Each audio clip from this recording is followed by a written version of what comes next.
everyone, it's Jill Celeste from the Celestial Marketing Academy, where I teach entrepreneurs all they need to know about marketing so they can become the director of marketing for their business. Today I'm going to give you some tips on how to deal with an angry client. Oh, it's such a horrible situation to be in. Despite our best efforts, despite our greatest customer service, inevitably a customer is going to become unhappy with you and your products and services. So what do you do in that situation? Because you want to make sure you reconcile this relationship with your customer while keeping your sanity in shape. So I'm going to give you some tips to think about. And really what I suggest is you start thinking about this now before the situation occurs where you have an angry client, because then when it does happen, you already know what you're going to do to help this person out. So the first thing I recommend is to say you're sorry. Now this could be very hard if you really haven't done anything wrong, but the perception by your client is his reality. So you need to say you're sorry for not fulfilling or living up to the expectations by that customer.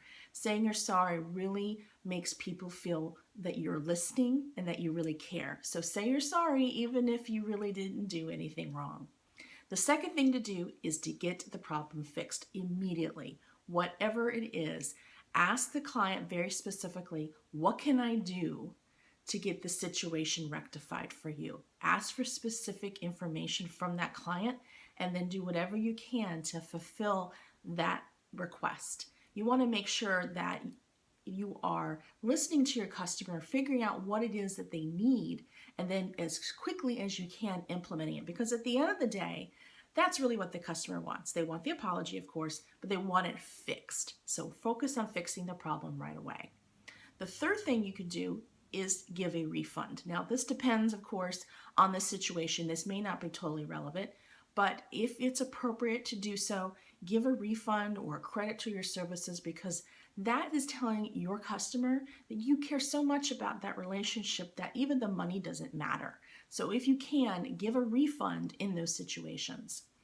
The fourth thing you can do, and this is after everything's sort of smoothed over, right? Your client is happy, the problem has been solved, you've said you're sorry, you've given a refund, is you can ask that customer for insight on how to make this situation better for the future. That, explain that, hey, this has been a learning experience for me. What feedback can you give me so that I can make sure this doesn't happen again?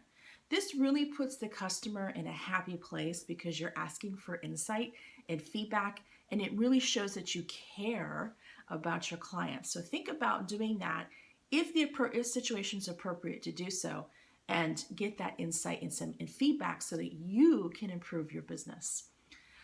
Something else that you may have to consider is you may have to sever the relationship with the client. And this is always a horrible thing. One time I had a client who believed I made a mistake, and I did everything I already said. I said I was sorry, I rectified the situation, I gave a refund, but she continued to use really accusatory and condescending language, and I just don't tolerate that. So I severed the relationship. And so if you're in that situation where you have to do that, just make it about the client, not about you. Say, you know what, after this situation occurred, I really don't think I'm a good fit for working for you or working on this project. Make sure you give them ample time. I'll work with you for the next 30 days so you can find a replacement for me. Even go the extra mile and document the processes you followed, or a job description, or whatever makes sense, so you can give it to your client so that the handoff and then transition is as smooth as possible. You try to sever the relationship in a positive way, but if you can tell from this experience that this is not someone you want to work with, or if you can't help this person, now is the time to go ahead and sever it. And the last thing I want you to consider is your reputation. Your reputation is the most valuable thing. It's part of your brand. So make sure as you go through this situation, you ask yourself, if someone was observing this dialogue and this interaction I'm having with my angry client, what would they think about me and my reaction? Always remember your reputation's on the line. So that means saying you're sorry, or issuing a refund, or severing that relationship. Do what you can to preserve your reputation, because that is what you carry out of this experience. So I hope these tips helped you in the situation where you have to deal with an angry client. I wish it would never happen to you, but more than likely it will. So be prepared.